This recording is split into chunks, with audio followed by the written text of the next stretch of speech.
So now looking back at Saturday's racing from Ascot is Tom Segal, who joins me on the line. Tom, with two of your three price-wise selections going in, I imagine a good weekend for you and one that cost the bookmakers a few quid.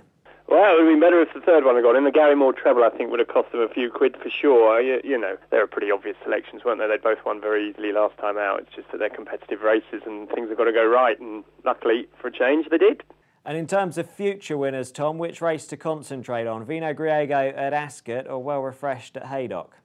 Oh, it's hard. I mean, they're both, Well Refreshed will go for the Midlands National, I think, and he'd have a chance in that. He'll probably go up another £10, but judging by the way he finished off the race there, I don't think the 4 miles at Utox will be any problem for him. Soft ground had helped too. Jumping, obviously, an issue.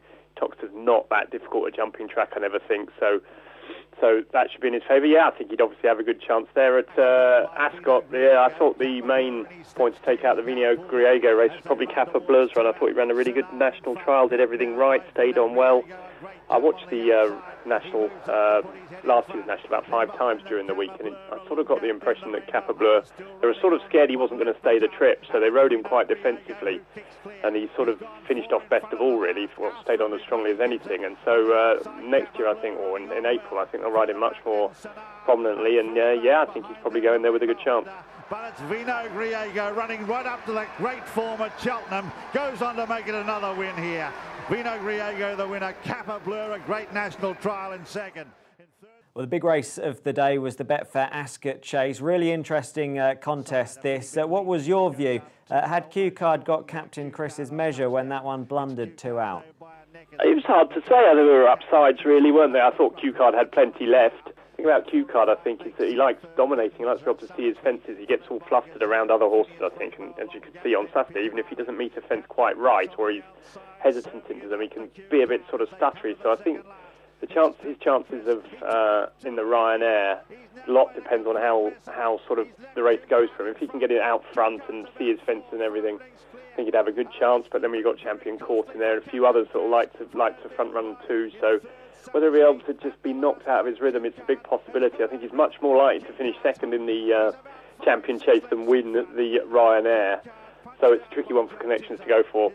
Personally, I'd have to go for the Ryanair because that's the one where he's got the best chance of winning. But he's equally more likely to blow out in the Ryanair. But I thought it was a good race. Captain Chris jumped really well by that one mistake. I was really impressed with him. I think he looks to be jumping straight this year. Now, whether that'll carry on round Cheltenham when he goes back left-handed again, I don't know. But he's run 2 good races at the Cheltenham Festival now. He won the Arkle and he was a strong finishing 4th in the Ryanair last year. So despite sort of jumping erratically, he looks to be jumping better this year. I could see him running well in the Gold Cup. And there were a couple of winners on the card for champion trainer Paul Nicholls, Triumph Hurdle contender Far West, and also novice chaser Rocky Creek. I'm not a massive fan of Rocky Creek for the RSA. I don't think he'll be quite good enough for that. He jumps pretty well, but I think he's been beating, I think there's a couple of steps up for him to take on the best in the RSA. Could have a chance in the 4 miler. He seems to stay very well, but the vibes are that they're going to miss the festival altogether. Whether they will, they did with Silviano Conti last year. Maybe they'll try and do the same thing with Rocky Creek this year.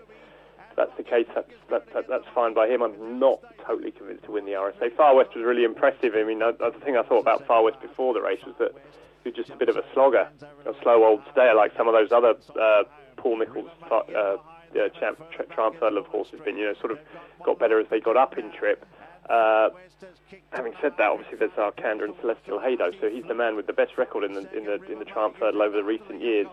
Can't see anything. He showed a lot of pace on Saturday, so I think he's got to go there with a great chance, I would imagine. Far West, a smart performer, this 4-year-old. Far West goes on to win well. And you mentioned Zarkanda there, Tom. That one, of course, went in for Nicholls at Wincanton, warmed up for the champion hurdle there. What did you make of that performance?